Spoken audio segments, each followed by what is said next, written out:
Vamos a empezar entonces, hermanos, a esta nueva serie, así que también vamos a saludar a nuestra hermana Norma. Muy bien, hermana, que el Señor le bendiga, muy buenas noches, bienvenida también a este tiempo. Y bueno, a los hermanos que seguramente en el transcurso de los minutos se irán conectando, esperemos, también un saludo. Muy bien, en el texto que hemos leído, bueno, la historia de David es una historia bastante larga, ocupa realmente la mayor parte del libro de Primera de Samuel, y incluso mucho más que Primera de Samuel, ¿sí? Segunda de Samuel también nos habla acerca de David. Y si bien es cierto, no vamos a poder hacer por causa del tiempo un estudio demasiado exhaustivo de la persona de David, sí vamos a parar en hitos importantes de la vida de este hombre para ver cómo Dios trató con este personaje, con este hombre, cómo Dios lo utilizó, cómo Dios lo llamó y qué decisiones tomó él y cuál era su corazón. Sí, con el ánimo de que podamos nosotros pues también aprender y también imitar estos buenos ejemplos de hombres que amaron a Dios y que obedecieron al Señor. En primer lugar, hoy vamos a ver, como ya hemos leído, Primera de Samuel capítulo 16, y vamos a ver el inicio, ¿no? Los inicios del llamado de David. Y para esto, hermanos, hay que puntualizar algo muy importante. Para el cumplimiento de los propósitos de Dios, ¿sí? Cuando hay alguna necesidad y Dios va a obrar en medio de su pueblo, lo que Dios normalmente hace es llama a hombres, levanta hombres conforme a sus propósitos, a los que Él escoge, para justamente traer solución a los problemas, desafíos, retos, peligros que puede encontrar su pueblo o su obra en determinado momento. Entonces, en este pasaje, capítulo 16 de Primera de Samuel, vamos a ver cómo Dios llama, cómo Dios elige a un hombre según sus criterios, cómo Dios va abriendo camino para que David pueda ir entrando, caminando en el llamado que Dios le ha hecho. Si pudiéramos de alguna manera bosquejar el texto que hemos leído, podríamos hacerlo de la siguiente manera, hermanos. En este pasaje aprendemos tres cosas. Primero, que es Dios quien llama a los hombres. Claro, lo hizo con David específicamente, pero de manera general es Dios quien llama a hombres para su obra, versos 1 al 5. Es Dios quien los elige y según sus propios criterios, ¿sí? No por algo que nosotros pudiéramos tener de merecimiento, sino que Dios establece los criterios por los cuales Él llama a personas para su obra. Eso lo vemos en los versos 6 al 13. Y por último, es el Señor el que abre camino. Él es el que abre las puertas, Él es el que guía y que permite que sus siervos puedan servirle, que da oportunidad para que le puedan servir. Y eso lo vemos en los últimos versos del 14 al 23. Al inicio de esta historia, lo que hemos leído, vemos a Samuel, recuerda, la semana pasada vimos la decadencia de Saúl y avanzamos bastante, llegamos hasta la muerte de Saúl, pero hoy, a efectos de estudiar la vida de David, tenemos que regresar otra vez, volver al pasado y regresar a la época en la cual Saúl todavía está vivo, en la cual Samuel todavía está vivo y Saúl recién nomás acaba de ser desechado por Dios por causa del pecado de Amalek. Eso lo vemos en el capítulo 15. Y en el capítulo 16, inmediatamente después de que Dios desechó a Saúl ya del reinado, ya dijimos también anteriormente de que, si bien es cierto, Dios desechó a Saúl, Saúl siguió reinando todavía bastantes años. ¿Y qué sucedió en ese lapso de tiempo? No es que Dios no hizo nada, Dios estaba obrando ya. Por un lado, dando la oportunidad a Saúl para que se arrepienta. Por otro lado, levantando al siguiente rey. Y este rey fue David. Pero en el interludio de esto, pues vemos a Samuel grandemente afectado, llorando y orando por Saúl, probablemente orando para que este hombre se arrepienta, para que busque a Dios.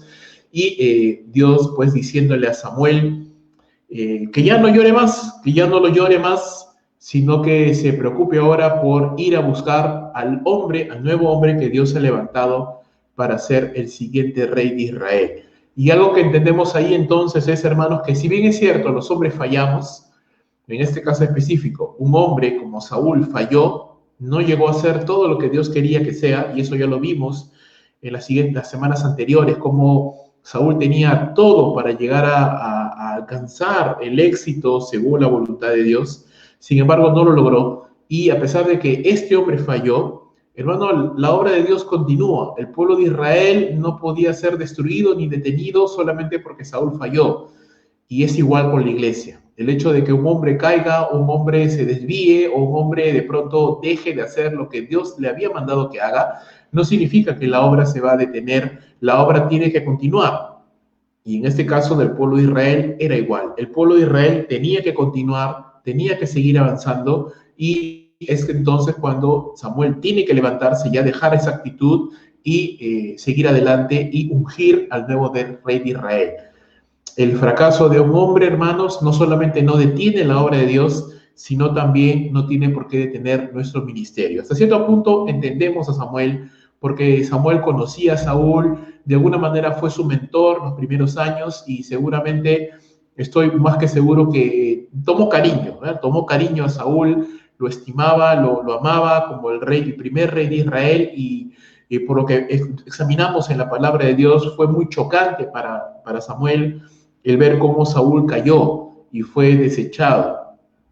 Definitivamente Samuel se quedó en shock, ¿no? Sin poder avanzar y quedarse allí, pero Dios le anima a continuar su ministerio, y eso nos hace entender, hermanos, que una persona no puede fallar, una persona puede desviarse de las expectativas que tenemos para esa persona en cuanto a tal vez un gran potencial para el ministerio. Hermanos, a veces conocemos personas que tienen un gran potencial para el ministerio, que anhelamos verles haciendo cosas grandes para Dios, pero en el camino se equivocan, fallan, se desvían, se alejan, y no necesariamente por pecado, pero puede ser por muchas otras circunstancias, y eso nos duele, nos desanima.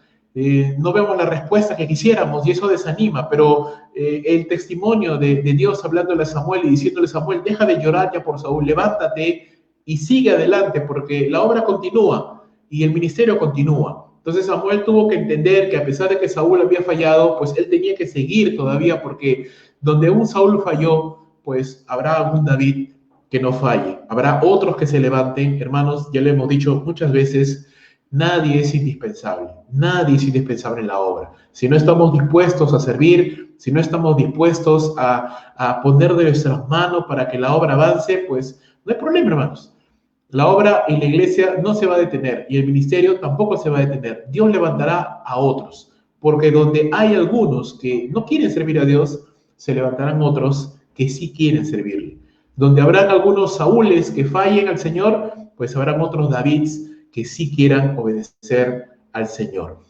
Samuel, ante este mandato de Dios, pues tenía temor, sabía de lo que era capaz Saúl. Saúl era un hombre ya muy diferente a lo que era anteriormente. Este hombre ahora era un hombre que era capaz de perseguir a aquel que le hiciera sombra. Pues sin embargo, igual Dios le manda a Samuel a que vaya a buscar al nuevo rey de Israel, el cual vivía en Belén. Belén era un pequeño pueblito, no muy lejano a Jerusalén, pero perteneciente a la tribu de Judá. Es interesante este pueblo, Belén. ¿Por qué? Porque en primer lugar es este pueblo donde vivieron Booz y su mujer Ruth. Si tú has leído el libro de Ruth en la Biblia, sabes que Ruth era una mujer moabita, una mujer que era extranjera, no era israelita, pero que llegó al conocimiento del Señor por causa de las diferentes circunstancias que vivió. Quedó viuda, su concuñada también quedó viuda, y a diferencia de su concuñada que se regresó a la tierra de sus padres, pues ella se volvió con Noemí, su suegra. Regresaron a la tierra de Belén, a Judá, y allí, pues en un acto providencial de la gracia de Dios, conoció a este hombre llamado Booz, que a pesar de ser un hombre bastante mayor, le acogió, la redimió conforme a la costumbre judía y la hizo su esposa y la incorporó, gracias a Dios, al linaje, que luego entendemos, al linaje de nuestro Señor Jesucristo. Ruth y Booz tuvieron un hijo que se llamaba Obed, y este Obed fue padre de Isaí. Isaí fue padre del rey David, y sabemos que de David desciende o viene la descendencia de nuestro Señor Jesucristo. Así que Belén es una ciudad importante dentro de del plan de Dios, dentro de la cronología bíblica.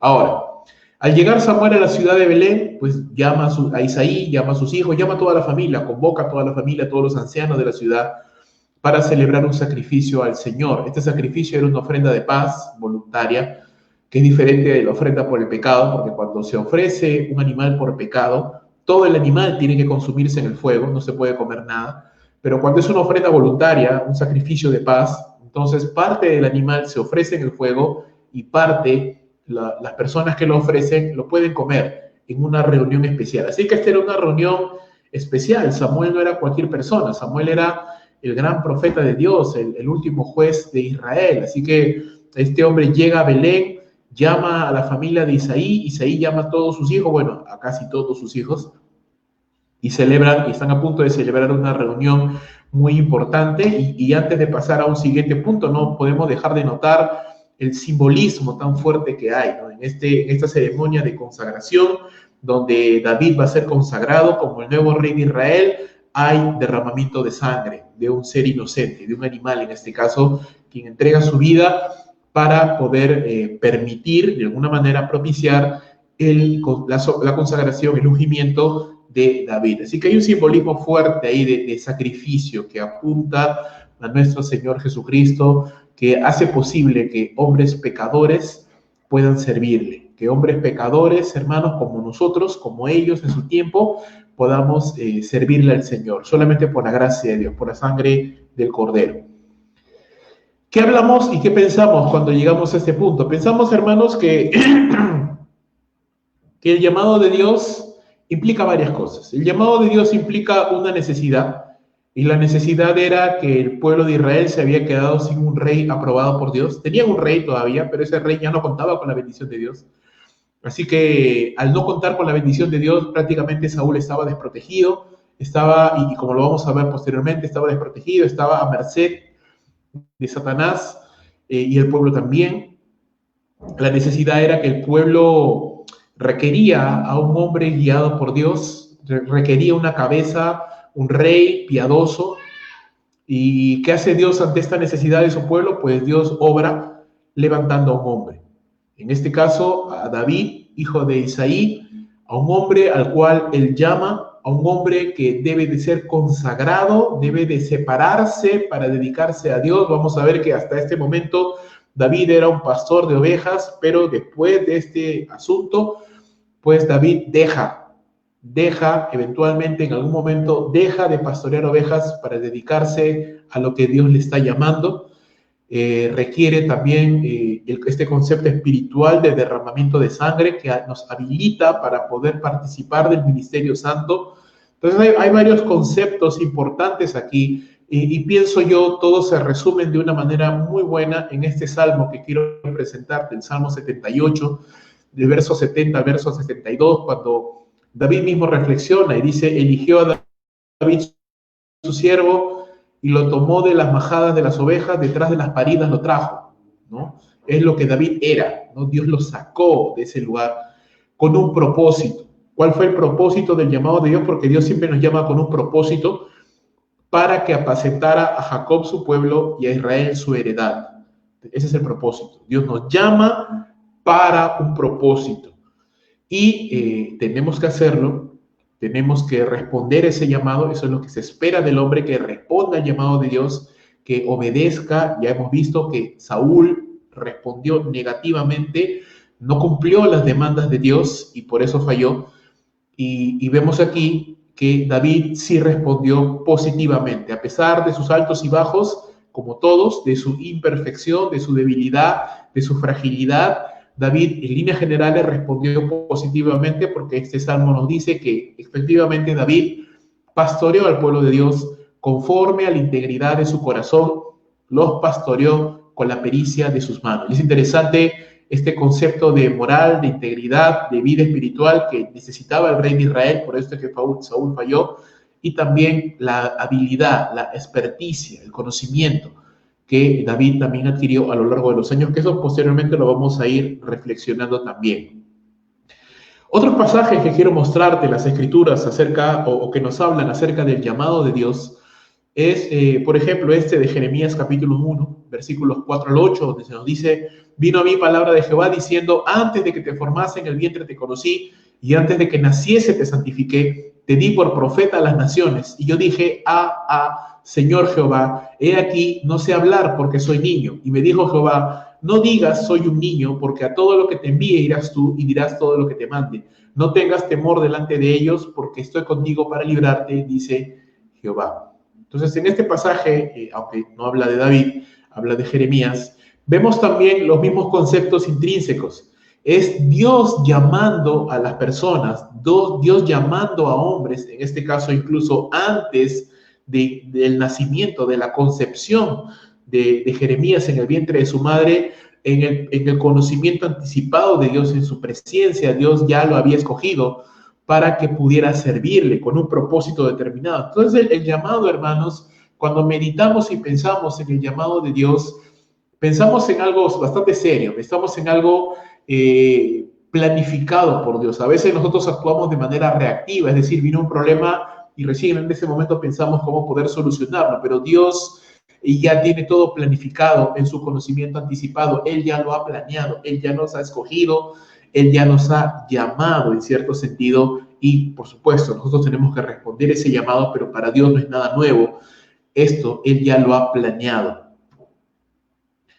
También en el Nuevo Testamento vemos algo muy similar. Pablo, reflexionando acerca de su propio llamado, dice en 1 Timoteo capítulo 1, versículo número 12, doy gracias al que me fortaleció, a Cristo Jesús nuestro Señor, porque me tuvo por fiel, poniéndome en el ministerio, habiendo yo sido antes blasfemo, perseguidor, injuriador, mas fui recibido misericordia porque lo hice por ignorancia, en incredulidad. Pero la gracia de nuestro Señor fue más abundante con la fe y el amor que es en Cristo Jesús. Palabra fiel y digna de ser recibida por todos, que Cristo Jesús vino al mundo para salvar a los pecadores, de los cuales yo soy el primero. Pero por esto fue recibida misericordia, para que Jesucristo mostrase en mí el primero toda su clemencia, para ejemplo de los que han de creer en mí para vida eterna. Por lo tanto, al Rey de los siglos, inmortal, invisible, al único y sabio Dios, sea honra y gloria por los siglos de los siglos. Amén. Entonces, vemos acá lo mismo, el mismo concepto. A pesar de ser indignos, a pesar de ser realmente incapaces y indignos de algo tan importante como el llamado de Dios, Dios llama. A pesar de nosotros, Dios llama a hombres para poder realizar su obra. En el caso de David, para ser pastor de Israel; en el caso de Jeremías, para ser profeta de las naciones; en el caso de Pablo, para poder predicar de Cristo Jesús a los gentiles. Importante entonces, hasta este punto, el llamado, hermanos, proviene de Dios. Es Dios quien llama al hombre. No es el hombre el que decide de buena voluntad porque siente pena, porque se siente inspirado y movido para hacer algo. No, es Dios quien llama a los hombres. Recuerda lo que dice la palabra de Dios claramente, que Él es el que pone a nosotros tanto el querer como el hacer por su buena voluntad. Y cada vez que hay una necesidad en este mundo, y creo que tú estarías de acuerdo conmigo en que este es un mundo necesitado, estamos en un mundo necesitado, necesitado de Dios, necesitado de paz, necesitado de cordura, necesitado de tantas cosas, hermanos. Y en medio de tanta necesidad, si vamos a orar por Dios, a orar a Dios para que Dios supla la necesidad, tenemos que ser conscientes que la respuesta de Dios a nuestras oraciones probablemente nos va a incluir a nosotros. Muchas personas dicen: Señor, te pido por la salvación de mi familia. Y no entendemos que cuando Dios responde, dice: ok, yo te voy a utilizar a ti entonces para traer la salvación a tu familia. Muchas veces pensamos: Señor, te pido por la iglesia, te pido para que tú bendigas a la iglesia. Y no nos damos cuenta que parte de la respuesta a nuestra oración nos involucra a nosotros, porque Dios está diciendo: ok, yo quiero bendecir a mi iglesia, pero yo quiero bendecirla a través de ti.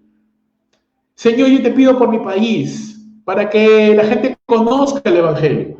Y no nos damos cuenta que parte de la respuesta, o que la respuesta a la oración nuestra, nos involucra a nosotros, porque Dios dice: ok, yo quiero que el hombre sea salvo, y yo te quiero utilizar a ti, que vives en Perú, para poder llevar el Evangelio a los peruanos por los cuales estás orando.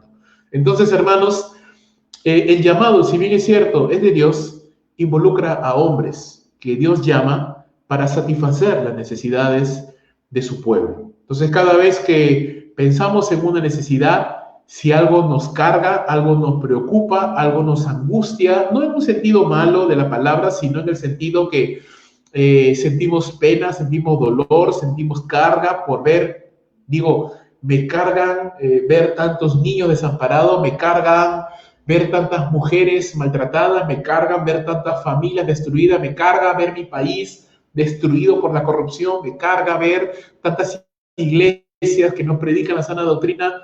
¿Cuál es tu carga, hermano? ¿Cuál es tu preocupación?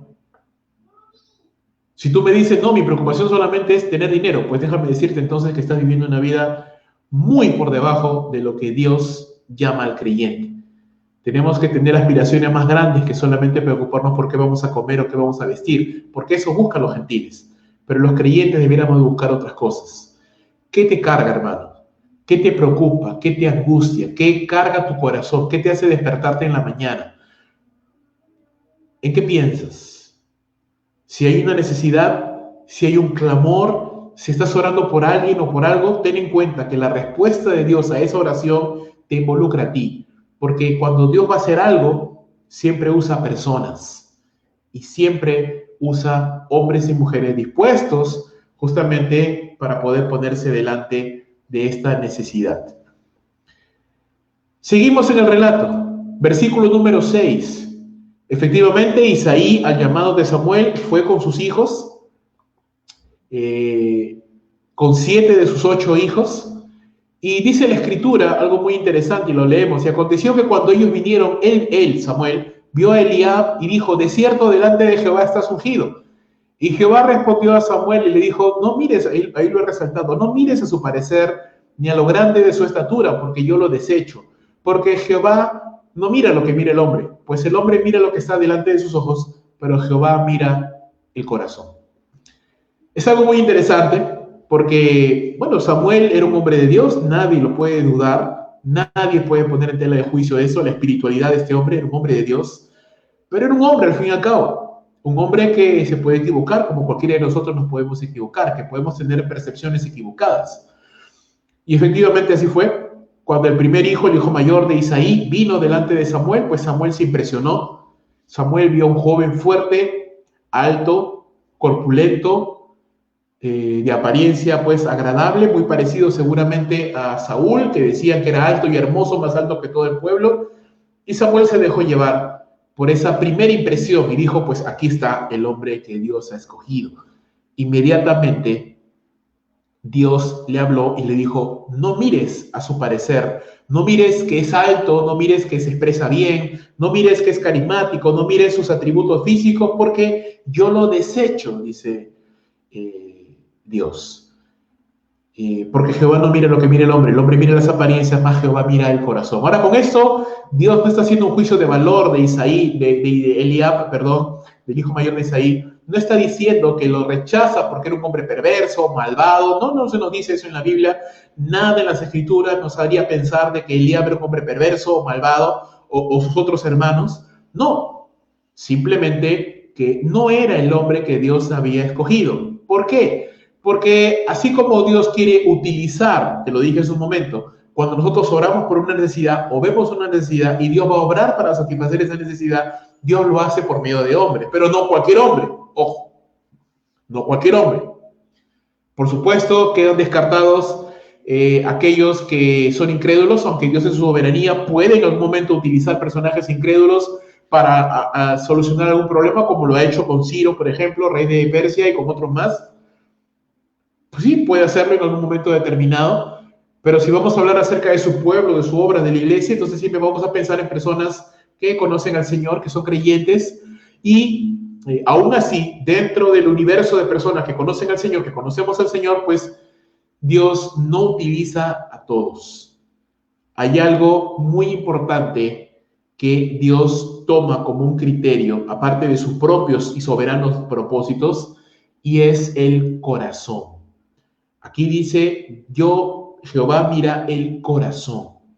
Y el corazón, en el contexto, en el imaginario hebreo, el corazón simbolizaba y representaba no tanto el órgano físico que nosotros conocemos, ¿verdad? Este órgano que bombea sangre por todo nuestro cuerpo, ¿no? En el imaginario hebreo, en la cultura hebrea, el corazón se refería más que nada a lo que nosotros entenderíamos por alma, por la parte interior, intangible, invisible de nuestro ser, la esencia de nuestro ser, lo que somos realmente. Entonces, lo que Dios está viendo, si bien es cierto, el hombre puede ver carisma, apariencia, personalidad, palabras, formas, Dios ve la esencia, el interior, los pensamientos más profundos, los intereses, las motivaciones, las prioridades, aquello que no es tan fácil de ver en una primera instancia. Por supuesto, en el tiempo se revela, pero en una primera instancia no son cosas sencillas de ver porque están ocultas a los ojos. Así que aquí aprendemos varias cosas, hermanos. En primer lugar, que aún los mejores hombres como Samuel se pueden equivocar. Porque ya lo hemos dicho, es un ser humano y todos los seres humanos nos equivocamos. Somos limitados en torno a nuestra percepción de las cosas. La mayoría valoramos a los demás básicamente por lo que vemos de ellos. Si yo veo a una persona, veo su comportamiento, hacemos un juicio de valor de esa persona. No necesariamente es así. Podemos estar equivocados, podemos estar mirando solamente una foto de lo que esa persona realmente es, o podemos ver a una persona en un mal día y hacer un mal juicio de esa persona solamente en base a una evidencia. Pero Dios mira más allá que nosotros y Dios mira el corazón. Dios no se basa en esos criterios. Él mira el corazón de las personas, las motivaciones más profundas y la esencia misma de cada ser. Entonces, hermano, Samuel debía, antes de apresurarse a decir, delante del Señor estás ungido, y a tomar a Elías por candidato al rey de Israel, él debía haber consultado a Dios y decirle, Señor, ¿es este el hombre que tú estás escogiendo? Y tal vez para esto nos da un precioso ejemplo el Señor Jesucristo, quien antes de escoger a sus apóstoles, aún siendo Dios, él pasó la noche orando a Dios para poder escoger quiénes eran las personas que Dios escogería para que fueran los 12 apóstoles. ¿Sí? Temo que a veces nos equivocamos en hacer juicios de valor de las personas. A veces nos equivocamos y juzgamos demasiado mal a una persona cuando realmente esa persona no es así y tal vez solo estamos mirando un mal día de esa persona, pero también nos equivocamos a juzgar demasiado bien a una persona y con el paso del tiempo nos damos cuenta que no era lo que nosotros pensábamos y eso también es importante de entender y para eso necesitamos confiar más en Dios y buscarle más a Él porque Él conoce y ve lo que nosotros no podemos conocer y no podemos ver. Interesante, el texto bíblico nos dice de que desfilaron los 7 hijos de Isaí delante de Samuel, uno tras otro, Eliab, Samá y muchos más, y ninguno de ellos fue elegido por Dios. Y ya Samuel estaba un poco nervioso porque Dios le había dicho que de uno de los hijos de Isaí él se iba a proveer de un rey. Así que Samuel insiste y le dice, Isaí, estos son todos tus hijos, no puede ser, tiene que tener algún hijo más, porque Dios me ha dicho que de uno de tus hijos él se va a proveer un rey. Así que Isaí le dice, sí, yo tengo un hijo más, el menor, pero está allá con las ovejas, ¿no? Y eso nos habla de cosas muy interesantes, porque era tan poco importante para su padre David, que ni siquiera lo menciona por su nombre, ni siquiera le dice, sí, mi hijo David, no, dice, el menor, no está por ahí, está con las ovejas, ¿no? Una, dos, que ni siquiera fue invitado a la celebración como sus demás hermanos. Menospreciado muy probablemente por su edad. No queremos decir que era un muchacho rechazado. Algunos dicen por ahí que probablemente David era hijo de fornicación, porque en el Salmo 51 David dice, en pecado me concibió mi madre.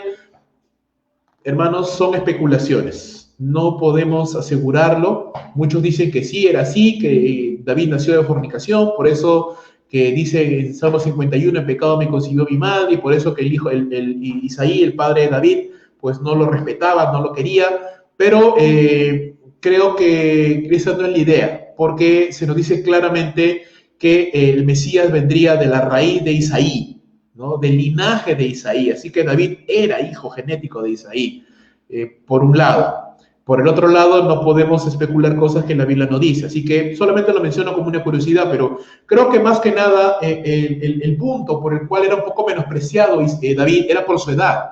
Según los historiadores, Josefo y otros, para este momento David tendría algo de 10 a 15 años aproximadamente, un muchachito, un adolescente, y probablemente no muy tenido en cuenta en las decisiones importantes de la familia por su edad, ¿verdad? Los demás hijos eran mayores, grandes, y él era un muchachito, así que pues siempre al menor como que se le deja un poquito de lado. Entonces, no fue invitado a la celebración como sus demás hermanos, era pequeño a los ojos de su padre, no fue invitado, y más bien él estaba realizando las labores de un criado, ¿no? Porque era la responsabilidad de los criados pastorear las ovejas en una familia que tuviera recursos económicos. Así que sabemos que la familia de Isaí no tenía tantos recursos económicos porque si no hubieran tenido criados pastoreando ovejas, pero no, era el mismo David el que estaba haciéndolo. Así que mientras los hermanos estaban ahí gozándose de la reunión con el gran hombre de Dios, pues David estaba ahí fielmente pastoreando las ovejas que tenía ahí de su padre. Así que ya vemos de antemano la clase de hombre que era David, un hombre fiel a pesar de las cosas y un hombre al cual Dios había estado preparando de antemano mucho antes de ser escogido por él. Cuando se presenta David ante la incidencia de Samuel, se presenta David ante el profeta Samuel, se le describe como un muchacho de buen parecer, rubio. Aparentemente esta palabra hebrea no quiere decir tanto el color del pelo, sino más bien la complexión física, de buena complexión, propia de las labores que realizaba, porque él pastoreaba ovejas y después vamos a conocer por sus propios labios que él incluso peleaba contra osos y contra leones, pumas, para defender a sus ovejas. Así que era un hombre, a pesar de que era un muchacho, pues tenía cierta corpulencia física, cierta resistencia física propia de la gente de campo, con ojos vivaces, ojos hermosos que denotaban pues inteligencia, denotaban vivacidad, sagacidad. Jehová inmediatamente le dijo a Samuel, este es el que yo he escogido, ¿sí? No los grandes, no los que tenían más porte, más talla, más fuerza, no, él, el menor, el menospreciado, aquel que nadie toma en cuenta, ya, él es el hombre que yo he escogido porque tiene un corazón. Recuerda lo que Samuel ya había dicho en 1 Samuel capítulo 13, 14, Jehová se ha buscado un varón conforme a su corazón. Y ojo que para ese entonces David ni siquiera sabía nada de esto, pero Dios ya había visto, obviamente Dios conocía a David y conocía que él era un varón conforme a su corazón. Eso es muy importante. Seguramente habían muchos más hombres, más jóvenes, más fuertes, más inteligentes, más capaces que David, por supuesto que sí, pero Dios vio el corazón de este muchacho y lo escogió para su obra. Y qué importante, hermano, es el corazón. David fue ungido en medio de sus hermanos. Samuel, dice la Escritura, volvió a su tierra y todo siguió tal cual, ¿no? Samuel ungió a David y se regresó a su tierra en Ramá. David volvió a pastorear ovejas. Nada cambió, aparentemente. No, Samuel no incitó una campaña para derrocar a Saúl, ni David dijo, bueno, ahora soy el nuevo rey, así que nadie haga caso a Saúl, ahora yo soy el rey. No. Simplemente dejaron que el tiempo de Dios obrara, moviendo las situaciones. Sin embargo, sí se nos dice que el Espíritu del Señor vino sobre David y a partir de ese momento es Dios, no Samuel, no David, es Dios mismo quien ordenaría todas las cosas para colocar a David en el trono. El nombre de David significa querido, amado, y es uno de los nombres más citados en el Nuevo Testamento, incluso más que Abraham, más que Moisés. Jesús es conocido como el hijo de David. Y a partir de ese momento del ungimiento de David, pasaron 13 años, hermanos, hasta que David llegó a ser rey sobre Israel. Pasaron bastantes años. Años en los cuales Dios siguió trabajando con la vida de David, tratando, procesándolo y enseñándole todas las cosas que él debía de aprender para ser el futuro rey de Israel. Para meditar, mira lo que encontré por ahí en la red. Dice, el rey David estaba muy lejos de ser perfecto, cometió adulterio y asesinato, en el futuro obviamente.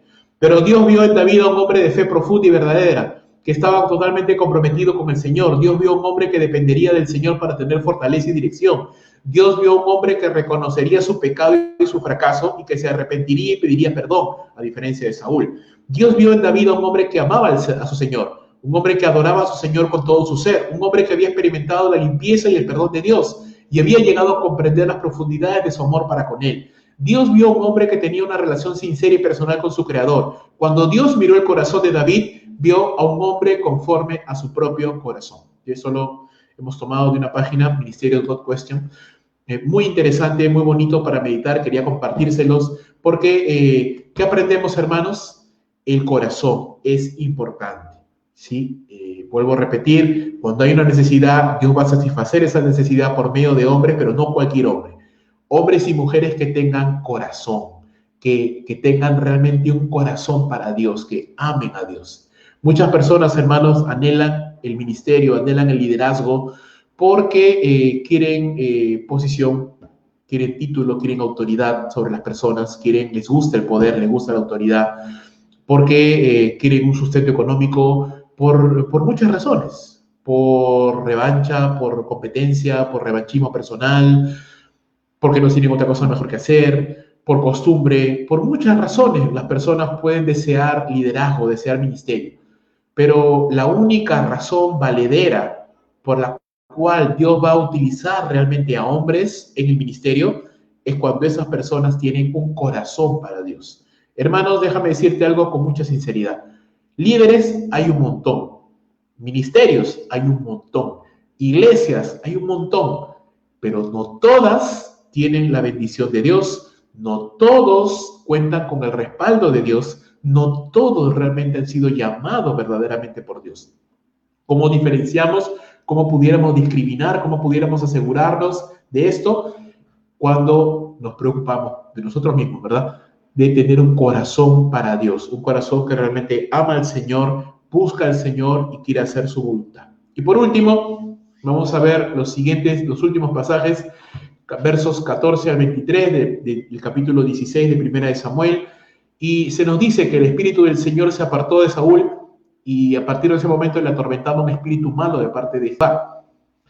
Dice la escritura aquí que los criados de Saúl se dieron cuenta de esto y dijeron a Saúl: ¿por qué no buscamos un joven que sepa tocar el arpa para que toque, y cuando toque pues tú seas aliviado de tu molestia, de tu inquietud, de este tormento que estaba viviendo? En el momento en el cual el Espíritu de Dios descendió sobre David, también se apartó de Saúl. ¿Y por qué sucedió esto, hermanos? Sucedió básicamente porque Saúl, durante toda su vida, recuerda que Saúl recibió, el Espíritu de Dios vino sobre Saúl. Allí lo vemos en el capítulo 10 de Primera de Samuel. Pero, ¿qué pasó a partir de esto? Mira la promesa tan hermosa que Dios le dijo a Saúl, ¿verdad? Cuando el Espíritu de Dios descienda sobre ti, serás mudado en otro hombre. Y entonces, cuando estas cosas hayan pasado, haz lo que te venga a la mano para hacer, porque Dios está contigo. Eso es una carta abierta, para un cheque en blanco, para que él haga todo lo que esté en su corazón, guiado por Dios, para ser tremendamente usado por Dios. Imagínate que Dios te dijera eso, imagínate que Dios me dijera eso. ¿Sabes qué? A partir de ahora, haz todo lo que quieras, porque yo voy a bendecir todo lo que tú hagas. Imagínate, es un cheque en blanco para que tú hagas todo lo que esté en tu corazón. Y eso es un arma de doble filo, porque si tú tienes un corazón para Dios, vas a utilizarlo para hacer cosas grandes para el Señor. Pero si tienes un corazón egoísta, malvado, lo vas a utilizar para tu propio beneficio. Y eso justamente fue lo que sucedió. David mal utilizó ese cheque en blanco que Dios le dio para sus propios beneficios. Y por eso Dios se apartó de Saúl. Tanto Saúl quería vivir lejos de Dios, que efectivamente Dios le dio lo que quería. Y hermanos, eso se cumple. Dios nos da siempre lo que queremos, en cierta forma. Queremos vivir lejos de Dios, queremos vivir lejos de su ley y de su palabra. Ok, Dios nos deja a nuestro propio criterio, a nuestra propia autodestrucción. Amamos a Dios, queremos buscarle, servirle, Él va a dar lo que nosotros deseamos, lo que anhela nuestro corazón. Saúl se resistió a someterse al Espíritu de Dios y al final Dios le dio lo que quería, ¿no? Vivir lejos de Él. Y al irse el Espíritu de Dios, hermanos, Saúl se quedó sin protección y a merced de Satanás, quien envió un espíritu malo que le atormentaba. Aquí quiero aclarar, y ya lo había mencionado antes también cuando hablamos de Saúl, los siervos de Saúl se daban cuenta de lo que estaba pasando, este tormento que él vivía era visible y reconocible. Los siervos de Saúl dijeron: oh, es un espíritu malo el que te atormenta. No sé cómo se dieron cuenta de ello, pero se dieron cuenta de esto y dijeron, aquí algo muy interesante, ellos dijeron: un espíritu malo de parte de Dios te atormenta. Y para no malentender esto y pensar que era Dios quien le enviaba un espíritu malo, recuerda que de Dios no proviene nada malo. Él no es tentado por nadie, ni él tienta a nadie. Él no es el autor del mal. Lo que entendemos es que Dios permitió, Dios retiró su protección al irse el Espíritu Santo de Saúl, retiró su protección y le dejó. Y lo único que hizo Satanás fue exacerbar lo que ya había en el corazón de Saúl. La maldad, el odio, el rencor, el resentimiento, todo lo que había en el corazón de Saúl, Satanás lo exacerbó. Y este espíritu malo entonces lo atormentaba. Recuerda, Dios no es el autor del mal. Él no envió un espíritu malo a Saúl. Sí retiró su protección y Saúl quedó a merced de Satanás. Ahora, aún a pesar de esto, es interesante que Saúl no hizo nada, ¿no? Los criados se dieron cuenta de su mal. Él probablemente también sabía que estaba pasando, pero no hizo nada, no se arrepintió, no oró. Bueno, ya hemos hablado de eso cuando hablamos de Saúl. Y aún así, pues también es interesante saber cómo los criados sabían que exponer a Saúl a un ambiente de adoración y alabanza iba a ser beneficioso. No sabemos cómo sabían eso, pero ellos lo sabían que si Saúl se exponía a un ambiente de adoración, entonces le iba a ir bien. Básicamente lo que estaban pidiendo era un líder de alabanza consagrado a Dios que pudiera ser utilizado por el Señor para traerle paz en medio de la música. Así que Saúl consintió en esto y uno de sus siervos recomendó a David y lo describió como un hombre talentoso y dotado para la música, es decir, que tenía el don y se había capacitado para esto. Un hombre valiente, vigoroso, un hombre de guerra, a pesar de que era un pastor de ovejas, pero un hombre de guerra, valiente, esforzado, prudente en sus palabras, hermoso y que gozaba de la comunión y de la bendición de Dios. Qué importante es el testimonio, hermanos. ¿Ve? Yo creo que reflexiones conmigo en algo. ¿Dios había llamado a David? Sí. ¿Dios lo había llamado y había mirado su corazón, que era un corazón conforme al corazón de Dios? Sí. David no hizo nada para llegar al trono. Dios era quien iba a abrir puertas para que David empezara a caminar en ese llamado. Pero qué importante es el testimonio que daba David. Dios, que es quien llama y capacita y abre puertas para su siervo, pero qué importante es el testimonio que damos. Este abre puertas o cierra puertas para nuestro llamado. Imagínate que David hubiera sido un hombre orgulloso, petulante, desobediente a su padre, incapaz de siquiera pastorear unas cuantas ovejas, pues nadie lo hubiera tomado en cuenta y nadie hubiera dicho, bueno, este es un hombre que sí puede ser utilizado para cosas mayores. Nuestro testimonio, hermanos, el mensaje que damos, no solo con nuestras palabras, con nuestros actos, con lo que hacemos y lo que no hacemos, con lo que decimos y lo que no, y lo que callamos, con la actitud que mostramos ante los demás, hermanos, puede abrir puertas o puede cerrar puertas para nuestro llamado. En pocas palabras, tú puedes ser llamado por Dios. Tú puedes tener ese llamado de Dios, pero lo que puede estar arruinando el llamado de Dios para tu vida es tu testimonio, es el mensaje que das, es el mensaje que los demás pueden ver de ti. Tus palabras o tu falta de palabras, tu ausencia, tu presencia, tu comportamiento, tu actitud, tu trato con los demás. Eso es tan importante, hermanos, porque abre puertas realmente para la bendición. Aquí lo vemos. ¿Sí? Recuerda, Dios es el que está propiciando que David llegue a la corte real. Pero qué importante fue su testimonio para que alguien diga, hey, yo conozco a un muchachito que es de muy buen testimonio, prudente en sus palabras, responsable, valeroso. ¿Ves? Testimonio. Testimonio. Saúl mandó a llamar a David y así Dios obró, abriendo puertas para que David entrara a la corte real. Y durante varios años David fue formado por Dios como pastor de ovejas y ahora Dios le iba a enseñar las costumbres y el estilo de vida de la corte mientras servía fielmente a Saúl. Aún después de su ungimiento, David seguía pastoreando ovejas, pero en algún momento ya, como aquí lo vemos, David ya es llevado a la corte de Saúl para quedarse ahí con él. Y dice la Escritura que Saúl lo amó mucho, al inicio lo amó bastante y lo hizo su paje de armas, su compañero en batalla, el que le cuidaba las armas. Y por otro lado, Dios utilizaba a David para traer paz cuando Saúl era atormentado por el espíritu inmundo, ¿no? David empezaba a adorar, empezaba a alabar al Señor y Saúl entonces se sentía mejor porque el espíritu malo se apartaba de él. Dios entonces es quien abre y cierra puertas, hermanos. Si Él te ha llamado, Él abrirá campo para que le sirvas. ¿Cuál es nuestra responsabilidad? ¿Abrir los campos por nosotros mismos? No. Es simplemente ser fieles en lo que Dios nos encomienda a cada momento. Vuelvo a repetir, David no dijo después de su ungimiento, ok, yo soy el rey de Israel ahora, así que vamos a derrotar a Saúl. No, David no hizo nada. Es más, durante toda su vida, él fue consistente en esa convicción. Yo no voy a poner mi mano contra el ungido de Jehová, a pesar de que él sabía que iba a ser el próximo rey de Israel. No, David siempre esperó el tiempo de Dios. Y qué bueno es esperar en el tiempo de Dios. Esperar que sea Dios quien nos abra puertas, que sea Dios quien haga camino, haga campo para poder servirle. Y qué importante también es que mientras pasa esto, mientras llegue ese momento, ser fieles. Ser fieles en lo que Dios nos ha dado. David había sido llamado a ser el rey de Israel, sí, pero por mientras era un fiel pastor de ovejas. David fuera llamado a ser rey de Israel, sí, pero por mientras era un fiel ahora paje de armas. David era llamado a ser rey de Israel, sí, pero por mientras era un fiel ministro de alabanza para servir a un rey que había sido desechado por Dios. Entonces, hermanos, si David hubiera sido un hombre orgulloso, petulante, hubiera dicho, pero yo soy el rey, ¿qué hago cargando la espada de otro? ¿Qué hago cuidando ovejas? ¿Qué hago tocando música para otro? Pero no. David entendía la importancia del proceso y del tiempo de Dios para cada cosa y la importancia de ser fiel y dar un testimonio de fidelidad. Hermanos, estoy seguro que Dios te puede haber llamado para cosas muy hermosas y es mi deseo que así sea. Pero la pregunta es, ¿eres fiel con lo que estás haciendo, con lo que Dios te ha mandado a hacer ahorita? Tal vez tú piensas, no, eso es poca cosa, no, yo estoy pensando en cosas mayores. Pues déjame decirte que estás equivocado, estás equivocado. Si no eres capaz y eres de ser fiel, perdón, en las cosas pequeñas, Dios jamás va a abrir puertas para que hagas cosas mayores, porque no das un testimonio de una persona que puede ser fiel en lo poco como en lo mucho. Termino.